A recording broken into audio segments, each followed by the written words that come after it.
Mga Kamordan Treasures, tayo po ay pupunta ngayon sa evacuation center ng ating barangay dito sa Barangay Tanawan, Real Quezon. Tignan po natin ang sitwasyon ng mga lumikas dahil po sa bagyong ngayong araw na ito.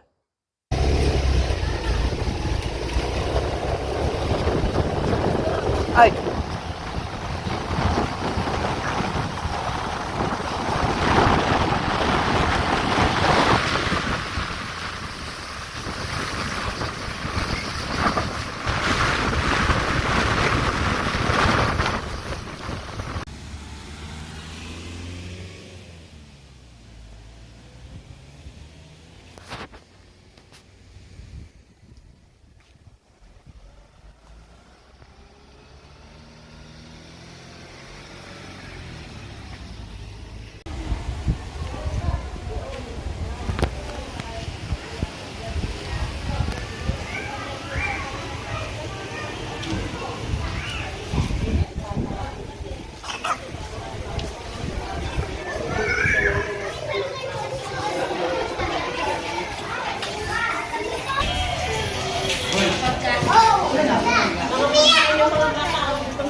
Ano po? Tanghali na? Wala pang pagkain?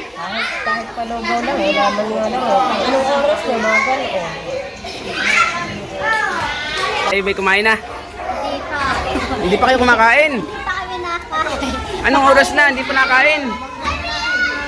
Mangga na nga lang yung kayo. Mangga na nga lang. Pagkain na ito. Iyan ang pagkain. Ayan, pagkain, mangga. Anong oras na? Namulot na nga lang Hindi ng na mangga. na siguro. Ito na ba? O 9:30. Alas 9:30 na, wala pang pagkain sa evacuation. Ako sa bahay. Hindi pa ako ng sariling pagkain. Hindi wala. So ano pong masasabi ninyo sa inyo pag-evacuate dito sa ating evacuation center? Mahirap mag-evacuate. Kung mas maganda po nga sa bahay nila. Kasi kailangan mag-evacuate ka. At kung ganito na nga, ang hali na, anong oras na ba? Kung nagtipalugaw lang, wala man lang. Ano, yung walang pera. Nakita po natin ang sitwasyon ng mga nag-evacuate sa ating evacuation center. Tanghali na, wala pa po silang pagkain.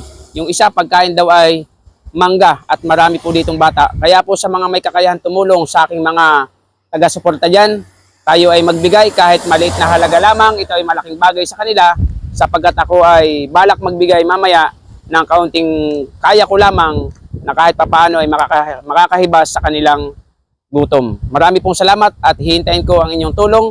Andito ang ating GCash number para sa ating mga tutulungan. God bless po.